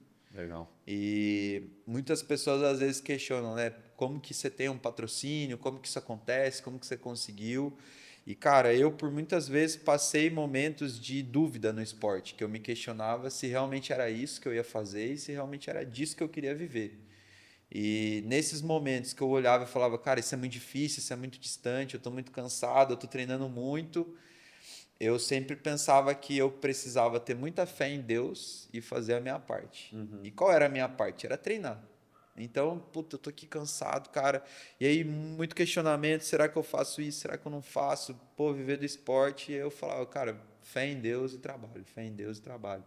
E aí acontece que uma pessoa conhece uma pessoa, que é vizinho de outra pessoa, que tem uma empresa, e aí alguém te vê, né? E aí me viam dando aula para as crianças de bretelle. Bretelle é uma roupinha que a gente usa para pedalar. E às vezes eu chegava de um treino longo, 8h30 da manhã na academia, só tirava o bretelle e calçava, vestia a camiseta do trabalho e já ia dar aula. Então as pessoas viam essa minha correria, viam eu vendendo bolinho. E aí um amigo que conhecia uma pessoa sugeriu meu nome num projeto e a minha história se cruzou com a história da Montac, que hoje é a minha patrocinadora, e posteriormente com a história da Speed Air, que também é minha patrocinadora. E aí eu queria deixar um abraço para o Thiago, para o seu Antônio, para o Raí, para o Lopes e para todas as empresas que fazem, todas as pessoas que fazem parte dessas empresas. Eu não consigo falar o nome de todo mundo aqui, mas tem muita gente envolvida que é muito importante para que isso pudesse acontecer e continue acontecendo. E foi a virada de chave total, cara. Esse foi o momento que a minha carreira foi assim transformada, porque eu fui aos poucos me desvinculando do Rafael, professor de natação, do estágio, e comecei a virar realmente o Rafael atleta de triatlo. Então, parei de dar aula de manhã, porque eu precisava me dedicar ao treinamento, ficava muito cansado, e depois, posteriormente, parei de dar aula à tarde, até que eu comecei, de fato, a viver como um atleta, né? Que realmente meu trabalho hoje é treinar. Legal. E até por isso eu tenho esse Isso compromisso. faz toda a diferença, né? Toda a diferença. E até por isso hoje eu tenho esse compromisso tão grande de ser um atleta profissional de fato a partir de 2026. Porque eu penso que, poxa, se eu já estou vivendo como eu tenho que, cara, buscar os problemas do tamanho que eu mereço, né? Sim. Que é competir com quem tem a mesma oportunidade de treinar que eu. Legal. E aí a gente decidiu, né, Florianópolis, Rio de Janeiro, Aracaju. E Todos esses têm troféus aqui? todos esses. Então vamos lá, só para... Esse Aracaju. Foi Aracaju, novembro. segundo lugar. Essa prova foi demais. Aracaju. Aí, Esse aqui é o do Rio, né? esse é o do Rio, não nega, né? Não nega, tem Essa o Cristo prova aqui. foi duríssima, estava passando por um momento meio complexo, mas foi animal também. Muito- os Prova troféus mais são bem linda bonitos, que eu né? já fiz. E esse daqui é o de Floripa. Então você fez esses 4. Fiz 4,70.3, né? São Paulo em 2023 e em 2024 Floripa, Rio de Janeiro e Aracaju. E os 4 com pódio. Os 4 com pódio. Normal isso ou você é esquisito? Ah, mano. Eu sou dedicado. Sim. Eu acho que eu tenho duas coisas ali que me ajudam muito. A primeira é que eu sou muito dedicado e a segunda é que Deus sempre me dá uma ajudinha ali numa prova. Tem um que passa mal, tem um outro que fura o pneu. E aí muito eu bom. acabo entrando na disputa, mas é muito feliz assim, né, de poder desfrutar de tudo isso. Acho que é recompensa do trabalho mesmo. Essas 4 provas, então, elas são 2020 São Paulo é 2023 e o resto 2024. 2024. E aí em 2024 você ganha isso. É isso aí. Primeiro lugar masculino da idade de 25 a 29 anos. isso Explica pra gente o que é mais ou menos isso aqui. Cara, isso daí é um ranking da Unlimited, que é a empresa que hoje patentia as provas de Ironman no Brasil. Então, conforme você vai disputando as provas, você vai pontuando de acordo com a sua classificação. E aí eu finalizei o ano de 2024 em primeiro lugar no ranking de Ironman 70.3, 25-29. E aí fui convidado para essa cerimônia para no final do ano ter esse reconhecimento. Então, é um reconhecimento pelo resultado que você teve ao longo do ano, assim como o AWA. É diferente isso. É diferente. O AWA ele já diz respeito ao Ironman global. Então, da mesma forma que existe um ranking nacional, existe um ranking mundial e quando finaliza o ano, eles fazem a distribuição do ranking. E os atletas, se eu não me engano, cara, os melhores, putz, eu não vou lembrar assim ao certo se são os 10 ou os 20% do mundo, eles entram como AWA. Aí o AWA Gold, que seria o meu caso, são os 2% melhores do mundo. Eita. Então esse aqui é tipo assim, você faz parte do seleto grupo de 2%. Eu sou um AWA Gold, que significa que em 2024 eu finalizei o ano entre os 2% melhores do mundo na distância na minha categoria de idade. Caraca, forte isso aqui, É hein? forte, isso aí é bem forte. Não é pra qualquer um, não. Muito legal. E assim, eu acho que são títulos de reconhecimento de constância, né? De consistência. Você foi um atleta consistente na temporada, então você, no final do ano, você recebe esse reconhecimento. Entendi. E pelo que você tá falando aqui, o seu objetivo sempre foi o 70.3. Exato. Mas onde é que entra o tão falado aí, que a gente viu aí nos últimos meses aí na sua rede, né? O Ironman completo. Por quê? Se seu foco estava sendo profissionalizado no 70.3, você decide também fazer um Iron Full, isso é normal no esporte? Como é que foi isso? Assim, foi uma coisa um pouco estratégica, né? São provas que têm características um pouco diferentes. No Ironman 70.3 você tem mais intensidade. No Ironman Full você já vai cadenciar um pouco mais porque o dia é longo, não dá para queimar os fósforos logo no começo. E pensando no segundo semestre, agora de 2025, eu tenho 2 provas de 70.3. Eu vou mais uma vez fazer o 70.3 São Paulo e tenho o campeonato mundial Na Espanha. que eu me classifiquei em Aracaju. Sim. Pensando nessas 2 provas e no projeto de, antes de profissionalizar, fazer um Ironman Full, para ter essa bagagem, ter essa experiência, eu tomei a decisão de fazer essa prova e também o compromisso que eu tinha com meu pai lá atrás, né?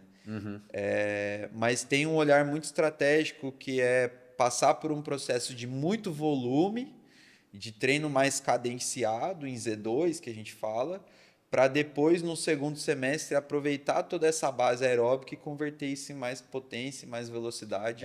Bater no corpo ali numa distância Exato. maior para chegar mais forte na No metade. 70.3. É óbvio que a característica de treinamento agora ela muda bastante, né? Então, a gente tem um pouco menos horas de treino, mas horas com mais intensidade.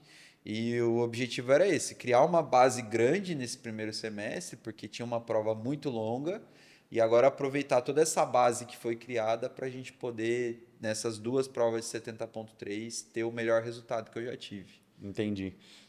E aí, como é que foi essa prova, assim, a experiência? Queria Poxa. saber o sentimento, tudo que rolou. Cara, foi animal porque, assim, é óbvio que o Mundial que eu vou disputar em novembro vai ser muito especial, uma experiência que eu nunca vivi e de outra dimensão. Os melhores atletas do mundo vão estar lá. E eu vou estar lá junto com eles, né? Faço parte disso. Você é um dos melhores do mundo. Pô, isso é muito legal, mas o Ironman Brasil foi a coisa mais especial que eu já vivi na vida, assim, pelo contexto, sabe?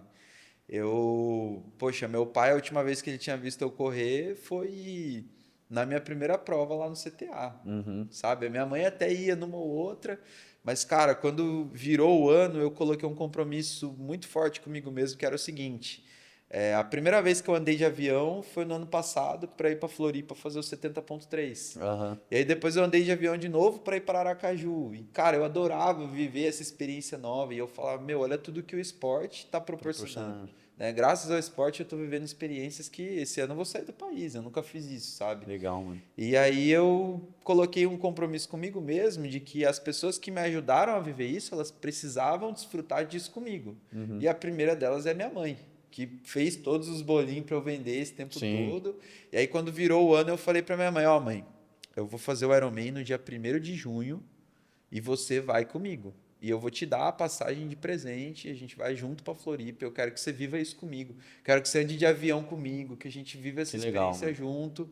E aí aconteceu que a gente começou a se organizar, o meu pai se animou e falou, pô, se vocês vão, eu vou também. Que da hora. Então, de quebra, eu ganhei os 2 lá comigo, né? E aí foi super especial, porque além dos 2, tinha um time gigante de pessoas comigo lá, muito especiais, vários amigos. O Thiago e o Antônio da Montac estavam lá, as esposas, as famílias deles, o Sérgio Godoy, que é meu preparador físico, o Aldo, que está aqui, que é meu fisiologista. E, cara, tinha 20 pessoas, né? Se a gente for falar o nome de todo mundo, mas a Ju, minha fisioterapeuta, o Caião estava com a gente lá filmando, toda a galera do CT do Godoy que estava junto. Então, foi muito especial ter todas essas pessoas. Foi um time lá. inteiro lá. Um time inteiro, cara. Foi até engraçado, porque no sábado de manhã eu fui fazer uma ativação pré-prova. Sim, só pra suar a roupa, né? Só pra, tipo... E aí eu ia nadar 15 minutos, pedalar meia horinha e correr 3 quilômetros. E aí eu, tipo, acordei, cara, e eu não sabia como que eu ia fazer isso e já tava pensando em pedir ajuda pra um amigo, ver se eu podia deixar a mochila em algum lugar. Eu falei, cara, mas por que eu tô sofrendo à toa? Sim. Mano, catei o celular e liguei pro meu time, fui ligando um por um. Falei, ô Godoy, monta a tenda, vamos fazer tal coisa. O Aldo já vai com o Caio pra gente poder filmar. Avisei o Thiago, cara. Eu falei, tô sofrendo à toa, porque aqui eu tenho tudo, sabe? Sim. E aí. Foi uma rede de apoio, de fato, né? Exato, e aí foi super legal. E essa rede de apoio também estava ali na prova, né? E o processo de preparação para uma prova como essa ele é muito intenso. Em janeiro eu sofri um acidente e quebrei clavícula, quebrei coluna, fiz a inscrição para essa prova todo quebrado, todo arrebentado. E a gente começou a treinar meio que sem saber como que ia ser, e os números foram aparecendo, a gente foi vendo que era possível. E foi muito especial o processo para chegar lá, né? Faltando 9 semanas para a prova, eu lembro que eu sentei e falei, pô, vou desenhar aqui o plano de prova, baseado em alguns números que eu e o Aldo a gente já tinha coletado em laboratório, e eu desenhei a prova em 8 horas e 55. Então eu tinha que nadar 1 hora, 5 minutos para a primeira transição, 4 minutos e 44 para a bike, 5 minutos para a segunda transição e 3 horas para a corrida. 8 horas, 55 e 8 segundos. Sim. E aí eu sei disso porque eu saí desenhando pela casa toda, eu desenhei na porta do guarda-roupa, nos espelhos, porque não que eu queria atrair, né? Tipo, muita gente fala, pô, você desenhou porque é a lei da atração, mas não era muito isso, era mais Pra fixar na mente. fixar. Eu queria o tempo todo reafirmar aquele compromisso comigo, porque o processo de treinamento para o Ironman é muito duro. E nos momentos de dificuldade, de cansaço, de dúvida, eu queria olhar para aquilo e lembrar o compromisso que eu tinha naquela prova, né? E todas as pessoas que iam estar lá comigo, então eu precisava entregar aquilo, e eu sabia que era possível. E aí a gente foi construindo semana a semana, treino a treino, momentos fáceis, momentos difíceis, dificuldades. Graças a Deus eu não tive nenhum momento assim de lesão grave, de doença. Eu tive algumas complicações que é normal, mas aí desembarcamos em Floripa 29 de maio, e começamos a viver o sonho. E é animal, cara, animal. Fazer um Ironman, fazer o Ironman Brasil é uma experiência que eu recomendo para todo mundo. E, pô, se você é uma pessoa que não tem a intenção de fazer um Ironman, de fazer um triatlo, mas você ama o esporte, vai. Vai e vive essa experiência, porque, cara, é uma coisa que, assim, a Expo, ela fica lá na ponta de Jurerê, no P12, só que na Avenida dos Búzios é a extensão da Expo. E aí você vê a ativação de todas as marcas, assessorias. A experiência é muito Cara, louca. você tá numa avenida que todo mundo respira a mesma coisa que você, sabe? Legal. Tipo, você sai na rua, tá todo mundo correndo, pedalando. E isso é muito louco, porque quando você começa a fazer triatlon, fazer Ironman, tem uma estimativa de que 0,01% das pessoas no mundo completam uma prova como essa. Então, se começa a fazer algo assim, cara, seu vizinho não vai fazer. O cara que mora no seu prédio não vai fazer. E você se sente meio que um alienígena, Sim. sabe? Vocês Tipo, são. meu, eu sou meio, sei lá, diferente de todos. E aí você chega num lugar que você encontra todos os diferentes. Sua comunidade tá ali, né? Exato, tanto que fala, né? Florianópolis é a cidade do Ironman. E Legal. quando você chega lá, cara, é essa identificação. Pô, tô no meu lugar, tô no meu ambiente. Que da O hora. dia que eu entrei na sexta-feira pra nadar no Mar de Jurerê, cara, foi a experiência mais bizarra da minha vida. De tipo, eu tô no lugar que eu tinha que estar, Muito sabe? louco, mano. E animal, assim, do começo ao fim. Eu, muito bom, assim, eu queria saber, assim, cara, a gente tá falando de um esporte Sim. que exige, assim, ao extremo, né? Talvez seja o esporte que mais exige, assim, do atleta, né? Pela quantidade de horas que você tá ali, por ser 3 modalidades, você mudar de um para outro, enfim. E eu queria saber o que passa na mente do atleta quando ele tá fazendo. Quando Cara, ele tá nadando, quando ele tá na bike, não pensa nada, só vai, ou você consegue reparar no que está acontecendo à sua volta. Como que é isso? Conta um pouquinho da experiência poxa. na corrida ali, né? Eu acho que assim, durante as semanas de preparação, eu percebi uma coisa que para mim fez eu encarar todo o ciclo de uma forma muito diferente, que era o seguinte: não dá para fazer muitas vezes isso aqui num ano, sabe? Eu acho que Ironman no máximo 2 por ano para entregar performance, porque o desgaste é muito grande, o corpo não suporta. E quando eu percebi isso, eu fiquei muito triste, porque eu gostava muito do treinamento, das longas horas, dos treinos longos, e eu falo, cara, eu não vou poder fazer isso aqui de novo tão cedo. Sim. Então o pensamento que eu tinha era de aproveitar ao máximo cada segundo do treino. E eu levei isso para dentro da prova. Então eu pensava assim, pô, vai ser um dia longo, né? No meu caso, projetava 8 horas e 55. Então vai ser um dia longo aí de 9 horas. Mas a única coisa que eu pensava era em aproveitar cada segundo daquelas 9 horas, porque no fundo eu tinha a certeza de que ia passar muito rápido. Sim. E foi exatamente isso. Durante a prova, o estado de flow que você entra, ele é tão grande, cara, que você, tipo, não vê, sabe?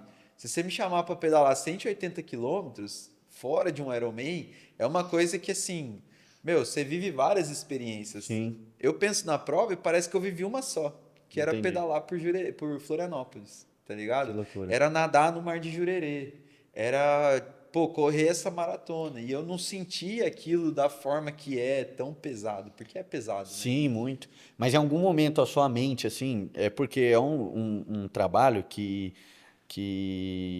eu imagino que bate cansaço, bate dor. Sim, Vocês completam uma prova sentindo dor e tal. sim. E em algum momento na prova, assim, você falou, cara, eu preciso parar, não tô aguentando mais. Como que é Putz, isso? Porque a tive. distância é muito absurda, Não, assim. tive.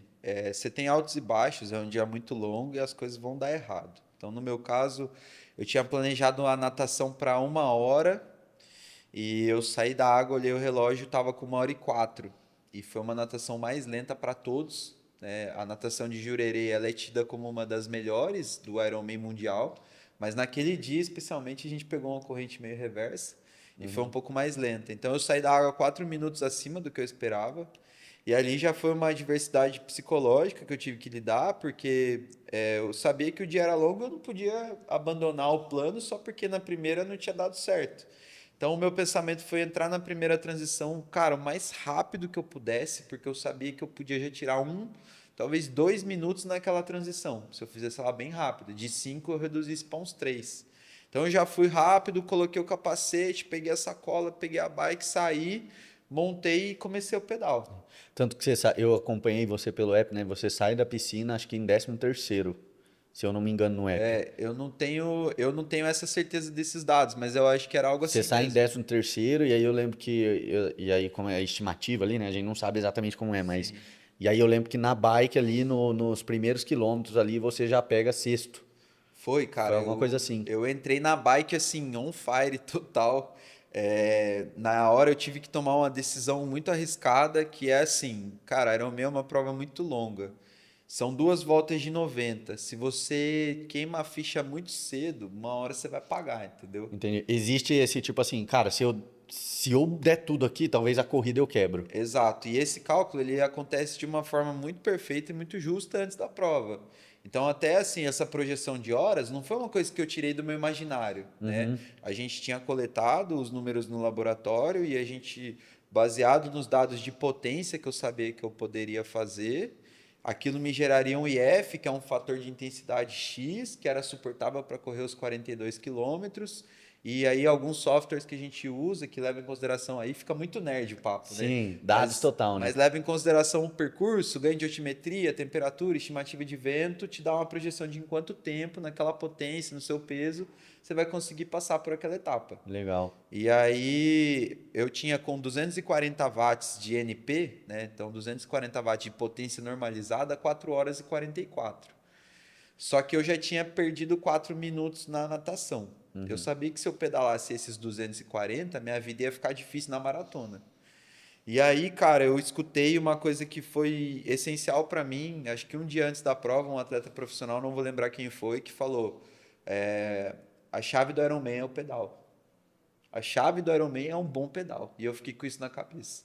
E, cara, quando eu subi na bike, eu falei: puta, eu perdi 4 minutos na água, mas a chave do Ironman é o pedal.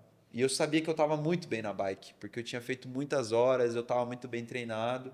Então eu falei, bom, eu tenho duas escolhas. Ou eu arrisco aqui e vamos ver o que vai dar, ou eu abro mão do jogo aqui e, poxa, foi o que foi. Uhum. E aí acabou que assim, eu tomei a decisão pensando que eu preferia a dor de não alcançar o objetivo do sub 9, de fazer abaixo das 9 horas, sabendo que eu tinha arriscado tudo, do que a dor de, cara, não ser um sub 9 com o pensamento de que, poxa, eu poderia ter tentado um pouquinho mais, eu acho que Sim, na sim. bike dava para ter. E aí, cara, eu subi na bike e simplesmente rasguei o plano de prova e falei, vamos embora. E aí eu acabei assim, no final pedalei 15 watts acima do programado. Parece pouco falando, mas na prática é muito. Sim. Fiquei com o IF bem alto e entreguei a bike pensando que, poxa, agora até foi engraçado, encontrei um amigo na transição e ele falou, descasca esse abacaxi. E eu fiquei com com esse pensamento, vou ter que descascar esse abacaxi agora. E aí você perguntou, né, se teve algum momento que eu pensei em realmente parar. Cara, esse momento veio na maratona. No quilômetro 22, até o 21 tava tudo assim, perfeito. Porque era uma quilometragem de costume também, os 21, né? Exato. E aí eu passei a meia maratona para 1h28. Eu falei, pô, se eu segurar esse ritmo 2 horas e 56, eu vou fazer o sub 9 correndo a maratona abaixo de 3 horas. Ia ser animal. Mas no 22 a conta chegou e, cara, uma coisa me deu uma certeza muito grande que eu ia parar. Uhum. Sabe? Tipo assim, quase que uma voz lá no fundo me falando, chega, acabou. Chega. Já Para. se provou já. Cara, e aí eu não sei, eu fui tomado por um sentimento de tipo assim, tá bom, vou parar. Mas na hora que você vai parar, alguma coisa te empurra e fala, não, mano, não acabou ainda, sabe? Sim. E aí eu me segurei e continuei seguindo. Que loucura, hein? Era muito louco, assim, porque eu tinha o objetivo do sub 9, mas eu não tinha a certeza se eu tava conseguindo alcançar isso, né? Aham. Porque eu nadei com o Garmin, pedalei no GPS da bike e corri com o Garmin. Então eu não tinha um cronômetro. Uma soma. Eu não sabia com quantas horas no total eu tava. Eu tinha uma estimativa, porque na bike eu passei os 150 meio-dia.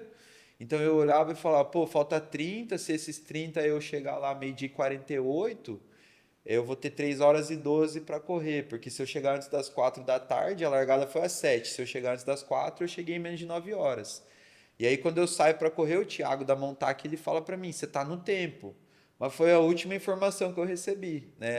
Tinha 20 pessoas ali na minha torcida e a galera falava da disputa da prova. Então, pô, você tá, né? Igual você falou, 13º, entreguei a bike em sexto, saí para correr em sexto. É. E aí eles me falavam, você tá em sexto, tantos minutos do quinto, mas ninguém falava do sub-9. E aí foi indo, primeira volta, segunda volta, passei essa dificuldade lá do 22, consegui contornar.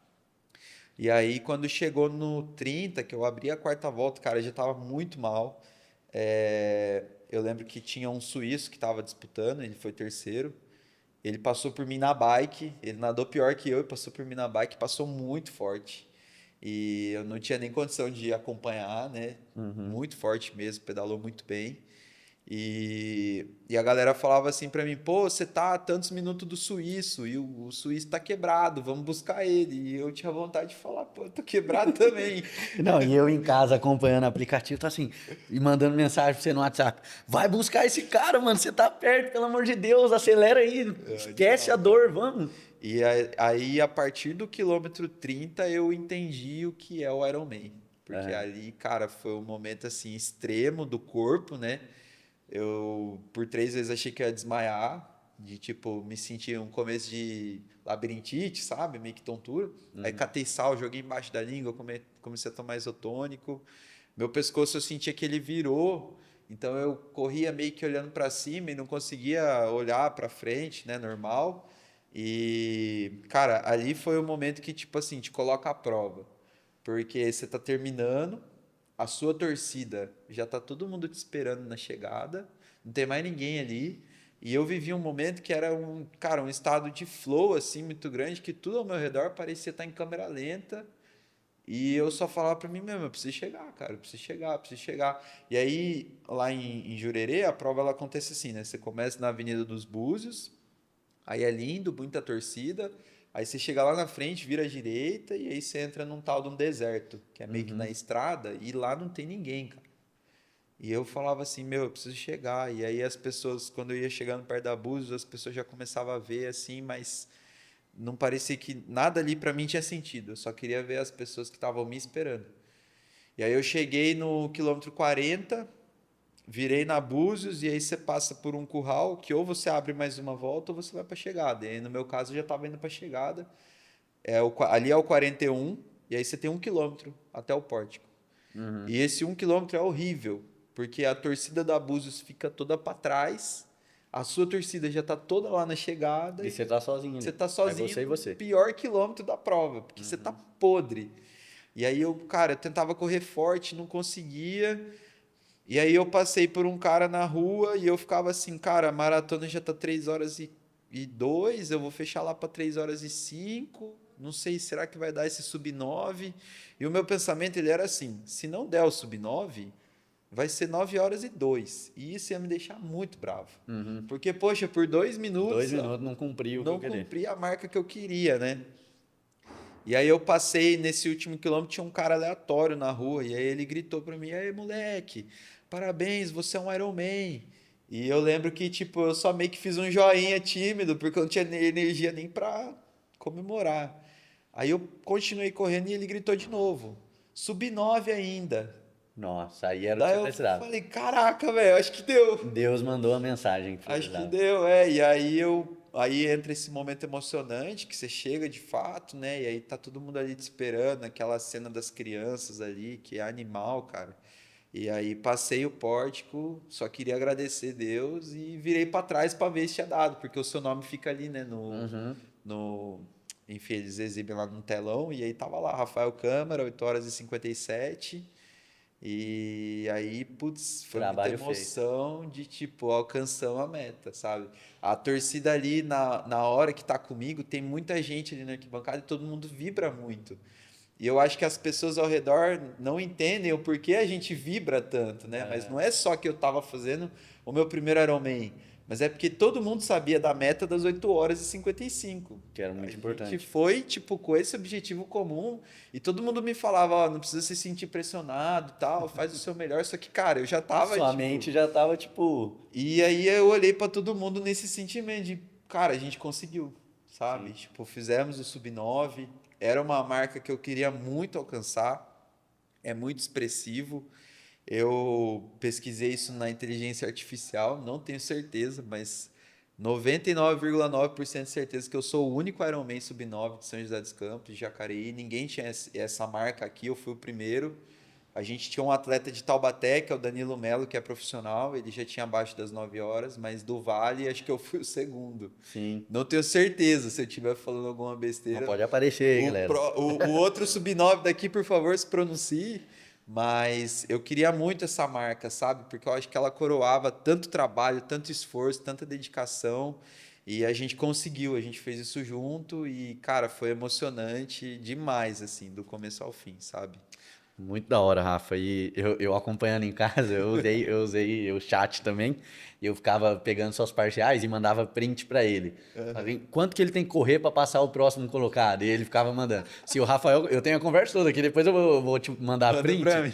Porque tem assim, se ele continuar nesse ritmo e esse colocado diminuir um pouco, ele vai pegar terceiro lugar, ele vai pegar segundo. Nossa, eu fiquei desesperadão lá e foi muito louco. De longe acompanhava, fico imaginando como é que foi lá em Floripa, né? Cara, Foi um absurdo. tem uma cena marcante, assim, de um casal muito querido, de amigos, assim, família que eu fiz no esporte, que é o Rodrigo e a Lara.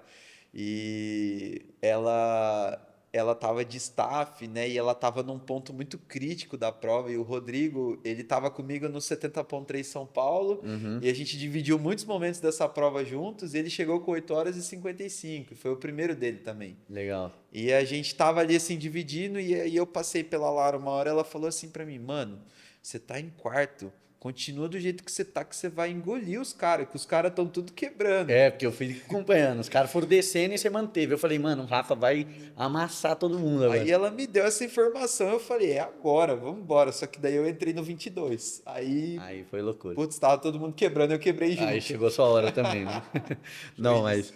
muito legal, Rafa. E eu acho legal, assim, já partindo aqui mais pro final, mas uma coisa muito legal que você falou, a gente conseguiu, a Sim, gente sim. chegou junto, a gente fez o Sub-9.